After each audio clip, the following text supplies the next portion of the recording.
မင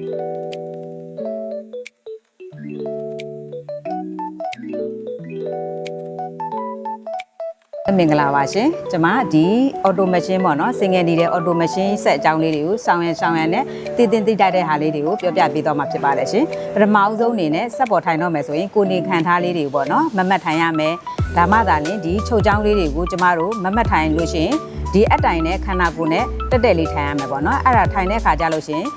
ဒီကိုကချုပ်ချောင်းကိုယ့်ရဲ့ချုပ်ချောင်းလေးတွေကိုတေချာသွားမြင်အောင်လို့ဒီအပေါ်ကြီးကနေတက်တက်လေးခိုင်တဲ့ခါကိုယ့်ရဲ့ချုပ်ချောင်းလေးတွေကိုကောင်းမကောင်းလေးတွေကိုလည်းမြင်လို့ရပါတယ်ဒါကြောင့်မလို့ဒီ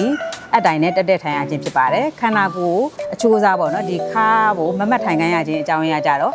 ကြာရှည်ချုပ်ရမယ့်အတွက်ကြောင့်မလို့ကြာရှည်ထိုင်လို့ရှိရင်ပေါ့နော်ဒီကုန်းသွားတယ်ဆိုရင်ကျမရေးရှုထောင့်အနေနေပြီဆိုရင်ခါနာတာတွေပါဖြစ်တဲ့အတွက်ကြောင့်မလို့ကျမတို့ဒီခါကိုမမတ်ထိုင်ခိုင်းနေဖြစ်ပါတယ်ဆက်လက်ပြီးကျမတို့ခြေထောက်ထားပုံထားနည်းလေးကိုပြောပြသွားမှာဖြစ်ပါတယ်ရှင်ပထမအဆုံးအနေနဲ့ခြေနှင်းများပေါ်ကိုခြေထောက်နှစ်ချောင်းကိုအရင်ဦးဆုံးတင်ပါမယ်ပြီးရင်ညာခြေကိုအရှိကိုထားမယ်ဘယ်ခြေကိုအနောက်ကိုနည်းနည်းလေးဆုပ်ထားပါမယ်ဆက်ကိုလဲစေခြင်းနဲ့ဆိုရင်ညာခြေကိုအရှိကိုနင်းမယ်ဆက်ကိုရက်စေခြင်းနဲ့ဆိုရင်ဘယ်ခြေကိုအနောက်ကိုနင်းချပါမယ်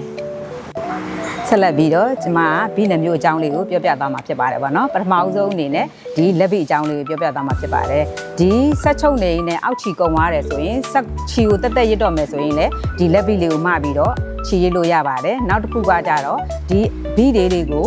ဒီဖြုတ်လဲခြင်းနဲ့ဆိုရင်လည်းဒီလက်ပိကိုအသုံးပြုလို့ရပါတယ်ရှင်